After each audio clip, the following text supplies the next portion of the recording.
1, 2, 3, let's go. Wednesday afternoon, hoping you will tune into our show. It's hosted. Oh, what's it called again? QR. Oh yeah, QR code. QR code. I don't know what it stands for actually. I know what it is. Right, I don't suppose most of us. I didn't know what it stood for. It's actually quick response code, which it says what it does, but and it's a 2D matrix barcode, actually invented in 1994. But you think to do that nowadays, you have to use a smartphone. Yeah. But in 1994, and it was developed by a company called Danso Wave, which was tied into Toyota. And in 1994, when they did this, they wanted something to help them with their catalogue of cars and all sorts of things related to that. And they had to have a handheld charging device to actually access the QR code. But nowadays, it's brilliant, really, isn't it? It's an excellent thing that we can just, instantly get into something without having to go into a website or something like that. Yeah. What about Wi-Fi? Again, that's kind of an acronym because we say Wi-Fi, but do you know what that stands for? So is it wireless internet? No, I don't know what that stands for actually. Well, I mean, you started to say what most people think, wireless fidelity, Wi-Fi, but it's not that, strangely enough.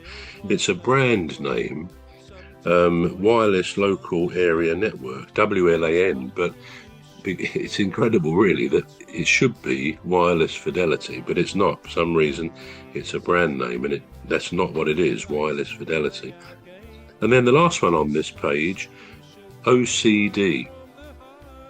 Oh, okay. So OCD. Oh man, I know the D's disorder. I don't know what it means actually. I don't know It's what obsessive compulsive disorder, which is actually, I've always long since taken the view that most people have a degree of OCD. I mean, we might check the doors a bit more. That when you come out of the house, you might check the door more than you need to. Your car, did I lock it?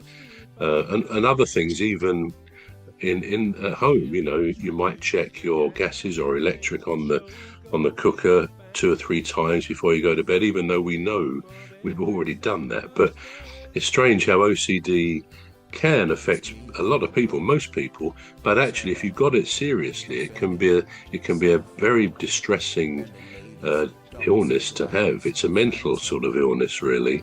And I mean, I still have a friend actually, but she has she used to have OCD very badly a few years ago.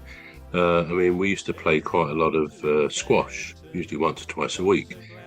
And she only told me after quite a long time that it used to take her 2 hours to get out of the house because she couldn't stop checking everything. Checking even her drawers were shut properly, and she had it to the degree that she wanted symmetry in cups on the shelf or tins of food in the cupboard. And it took her literally 2 hours to get out of the house. And I never knew before she told me that that's what she had. So that's how it can be. It can be a very tough thing to live with. And it's odd, isn't it? Because, as I say, I think all of us can overdo it sometimes, checking something that we've done it or whatever. But it's something in there. Maybe it's a sense of insecurity. Have I done that? Is that right?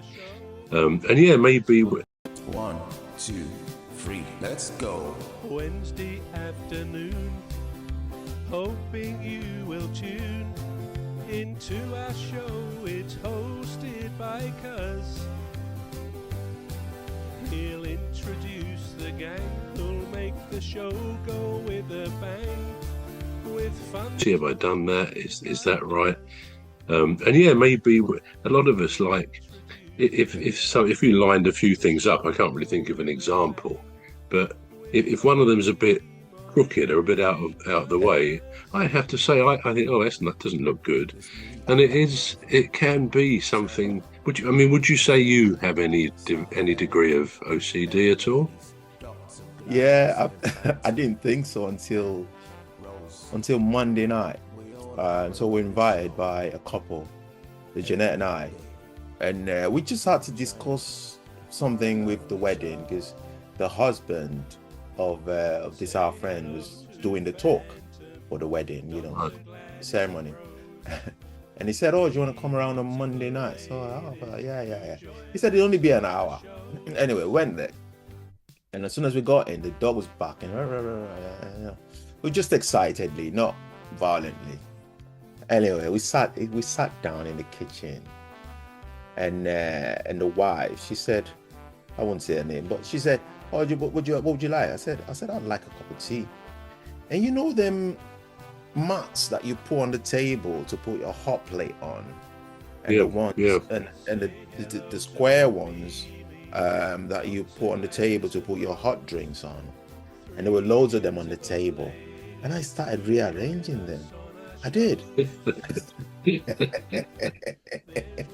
Well, you felt uncomfortable as they were, did you? Yeah, it would have They been. didn't. It wasn't like they were out of place. It was just slightly, the edges were. Some of them were like Yeah. there's about 10 of them, and some of them were like the edges would come out a little bit, and I thought, oh my, and she was talking to us, and I kept going like, I kept trying to, and Jeanette, she was sat next to me. She went, "What are you doing?" I said, "I don't know really." She said, "It looks like you're trying to rearrange those." And then she carried on talking to this Yeah.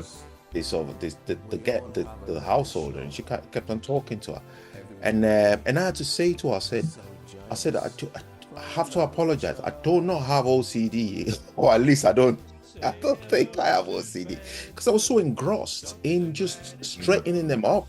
So I think you got a point there where you said, to some degree, we might all have, because I I didn't think we think do.